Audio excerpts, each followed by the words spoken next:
Muy buenos días. Mi nombre es Enrique Carrillo, socio de CTS Consultores, y les doy la bienvenida a este nuevo proyecto que se llama Café Fiscal, donde vamos a estar atacando temas técnicos con muchos personajes familiarizados con temas fiscales, legales, con muchos años de experiencia. Pues bueno, el día de hoy nuestro tema va a ser el teletrabajo y para eso hemos invitado al contador público Alberto Martínez, quien cuenta con una experiencia de muchos años. Alberto, gracias por estar con nosotros y bienvenido. Enrique, muchas gracias a ti, éxito en este nuevo proyecto. Pues iniciamos. Claro que sí, Alberto. Pues bueno, el teletrabajo, aunque ya vamos tarde, ¿sí? Llevamos 6 meses de que esta iniciativa entró en vigor. Pues bueno, platícanos, ¿qué es el teletrabajo? Gracias, Enrique. Mira, sin entrar a mucho tecnicismo, podríamos considerar que el teletrabajo es el trabajo que se le permite al trabajador realizarlo en un lugar distinto al que cotidianamente lo hacía, ¿no? Es decir, en las instalaciones del patrón. Es un nuevo mecanismo, una nueva forma de trabajo, la cual tiene que llevarse a cabo a través de las tecnologías de la información, es decir, aprovechando las circunstancias en las que nos encontramos, desarrollar nuestro trabajo de manera remota y cumpliendo con eficacia y los requerimientos normales de una empresa, pero a través de la tecnología. Muy bien, Alberto. ¿El teletrabajo inició siendo obligatorio o voluntario? Ya plasmado en la ley, como está plasmado desde el 12 de enero de este año, implica que es de manera voluntaria, ¿no? Aquí creo que es un tema relevante a analizar en conjunto con las áreas de recursos humanos, con el área laboral, quizá con abogados, porque esto de la voluntariedad implica, a mi parecer, que le resulta más aplicable al trabajador, es decir, que el trabajador solicite o aplique a este beneficio de trabajar de manera remota.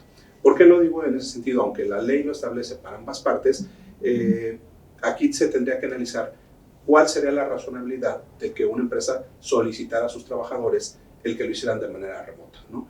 Es decir, derivado de la pandemia, que fue uno de los detonantes de este tipo de trabajo, evidentemente se plasmó, se permitió que la gente estuviera trabajando de manera remota. Pero yo no sé si en un futuro, cuando ya dejemos la pandemia atrás y se controle y tengamos la posibilidad de regresar a nuestros centros de trabajo, yo no sé si sea voluntad de la empresa que sus trabajadores trabajen de manera remota. Entiendo, perfecto. Entonces, Alberto, podemos decir que existe una obligatoriedad cuando hay una necesidad extrema. Creo que así lo maneja la ley.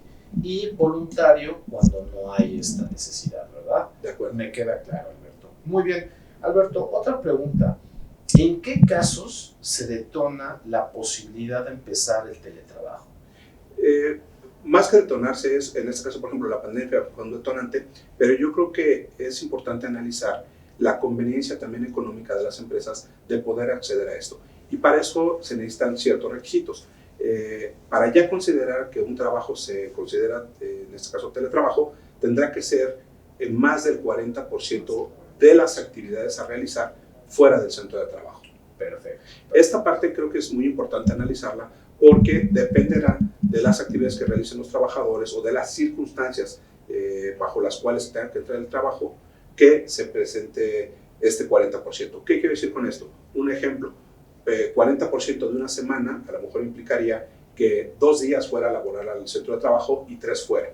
Pero la ley no especifica ese 40% cómo se distribuirá. Es decir, quizá haya áreas en las que sea necesario que ese 40% sea de manera consecutiva. Es decir, pensando en un mes, un área contable que a lo mejor es necesario que esté a final de mes en el cierre contable, a lo mejor implica que esté varios días seguidos, ¿no?, consecutivos, y el otro 60% lo desarrolle en casa. Entonces, es importante analizar que para que se cumpla el teletrabajo, tiene que ser más del 40% fuera del centro de trabajo. Y ya dependerá de las actividades cómo se distribuye ese porcentaje. Este es un elemento muy importante. Entonces, entendería, en un caso de fuerza mayor, entra el teletrabajo.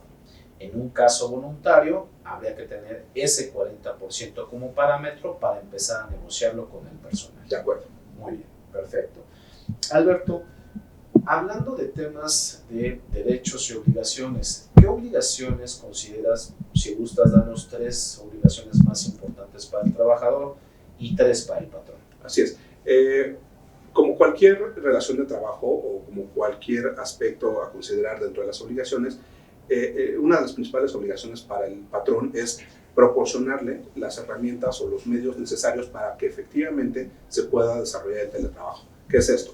Que en este caso los medios tecnológicos son indispensables. Otra obligación que tiene el patrón establecida en ley es que se le paguen los servicios que de cierta forma el trabajador ahora está utilizando en casa, ¿no? El ejemplo es la luz, ¿no? Es claramente establecido en la ley. También se establece el pago del internet. Incluso se hace mención a que se le proporcione una silla ergonómica, ¿no? Es decir, no entra a mayor detalle en la ley, pero se entendería que se le debería de proporcionar al trabajador lo necesario para que desarrolle su actividad. Y eso ya son parte de las obligaciones.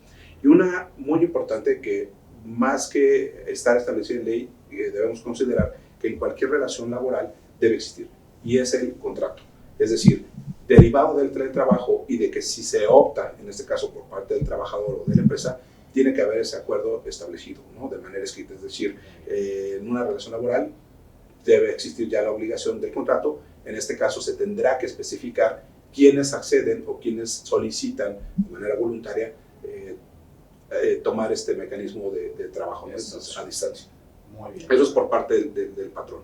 Por parte del trabajador, pues yo creo que son obligaciones que, independientemente de que estén escritas en la ley, pues es un hecho que deberán seguir las mismas obligaciones que desarrollan o que llevan a cabo en su centro de trabajo, ¿no? Es decir, no por el hecho de estar en casa, ¿no? O en algún otro lugar que no es el centro de trabajo, pues se deben tomar las medidas pertinentes de seguridad, ¿no? De la persona, evidentemente, pero también cuestiones de seguridad, del resguardo de la información. Es decir, no por el hecho de que estén fuera de la oficina se pierda esa capacidad, ¿no? de obligaciones y de atención al trabajo. Te entiendo, perfecto. Alberto, derivado de este nuevo régimen, ¿qué costos se le van a generar a los contribuyentes? Como decía ahorita, dentro de las obligaciones que están en los patrones está el pagarles la luz y el internet, ¿no? Al menos de entrada, proporcionarles una silla ergonómica. Estos son costos que tendremos que analizarlos y ver si realmente son adicionales. ¿En qué sentido? Claro que en las instalaciones de la oficina, el corporativo, en donde originalmente trabajaba la gente, claro que están esos servicios, ¿no? La luz, el internet, pero hoy por hoy eso no se está probablemente pagando. ¿Por qué? Porque la gente no está yendo a los lugares de trabajo. Si se está pagando, a lo mejor es cuestión de evaluarse y migrar de ese pago que está haciendo en un corporativo a migrarlo a cubrir las necesidades de las personas, ¿no? Lo de la silla, oye, no es que entonces ahora necesite comprar más sillas, muy probablemente ya las sillas ya las tengo, entonces a lo mejor lo que implicará nada más es entregársela al trabajador como herramienta de trabajo, y en el momento en que sea necesario regresar a la oficina, bueno, pues se regresará la silla, ¿no?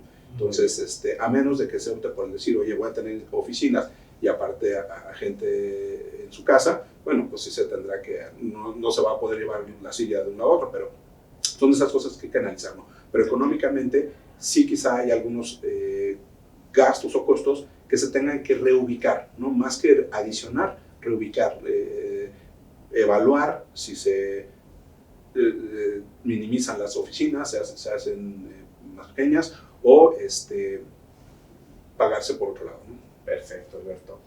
Hasta aquí entiendo que todos estos temas tienen que formalizarse en contrato, digámoslo así, de manera individual o colectiva.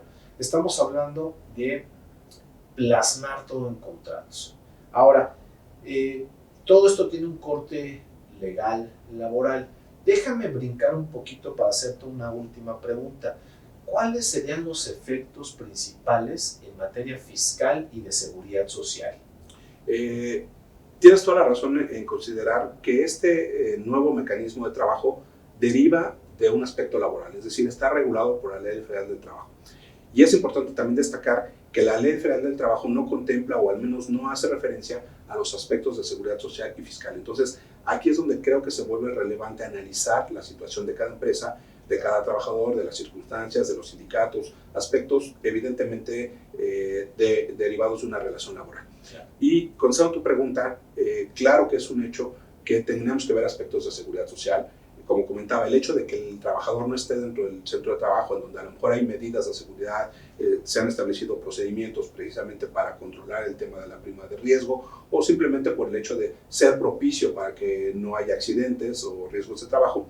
En la casa, bueno, pues puede haber accidentes, ¿no? Entonces se traslada hay que analizar si se traslada ese efecto de seguridad social a la casa, ¿no? Es decir, cómo tenemos que atacarlo, cómo tenemos que pensar en qué es lo que puede pasar, porque claro, los accidentes incluso pueden suceder en casa, ¿no? Ahora es más fácil que sucedan accidentes en casa, ¿no? Entonces, ese es un aspecto. En el aspecto fiscal, pues, como comentaba, es probable que se incurran en nuevos costos, o si no se incurre y se reubican o se reanaliza cómo distribuirlos, pues evidentemente hay que ver cómo soportamos esa información, ¿no?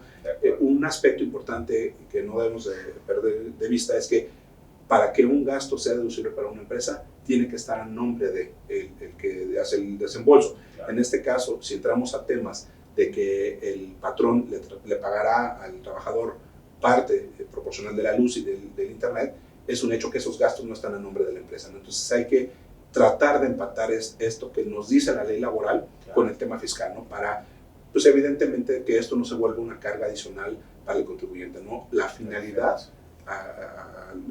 como fin último de esta reforma a la ley laboral, pues es que el trabajo sea eficiente, independientemente de que se desarrolle en un centro de trabajo ya establecido o de manera remota, ¿no? Muy bien, perfecto, Alberto. Pues mira, esta nueva reforma, aunque parece sencilla, tiene muchas implicaciones. Entonces, entendiendo un poco, tenemos implicaciones laborales que hay que documentar, ¿correcto? Principalmente. Contractualmente. 2, implicaciones fiscales que hay que revisar dependiendo cada contribuyente y cada circunstancia, y me imagino yo el número de empleados, ¿verdad? El número de empleados y las actividades. Obviamente, como te decía, el teletrabajo, pues hay que analizarlo porque no le resulta aplicable a todos, ¿no? Es decir, habrá personal en el que será imposible que desarrolle su actividad fuera del centro de trabajo. Es decir, pensemos en una fábrica en donde pues, es necesario que el trabajador acuda donde está la maquinaria, los operarios, es decir, habrá actividades que no, pero las actividades que se pueden desarrollar sí hay que analizarlos para que cumplamos desde el aspecto laboral, que es el principal y desde donde deriva toda esta reforma, pero también aspectos fiscales, de seguridad social, y yo me iría un poquito más allá, también los económicos, ¿no? Es decir, evaluar lo que te decía, la reubicación de gastos, si es necesario reducir las oficinas, quizá algunos gastos, pero no por eso dejar de entonces cumplir con las... Perfecto, perfecto, Alberto. Muy bien. Entonces, el tercer punto sería el de seguridad social y el económico. Un cuarto punto como para poder tener esta conclusión, ¿verdad? Muy bien, Alberto. A mí me queda clarísimo. Son 4 puntos fundamentales que los contribuyentes y los empresarios tienen que cuidar en este tipo de relaciones. Muy bien. Agradecemos a todos que nos hayan acompañado. Y en este nuevo proyecto, evidentemente con este tema tan interesante que es el teletrabajo, vamos a tener muchos otros temas relacionados con aspectos fiscales, legales, contables, de precios de transferencia, en donde nuestra firma es especialista. Espero que esto sea de mucha ayuda y evidentemente volveremos con ustedes con muchos otros temas también de igual importancia. Yo soy Enrique Carrillo. No olviden que CTS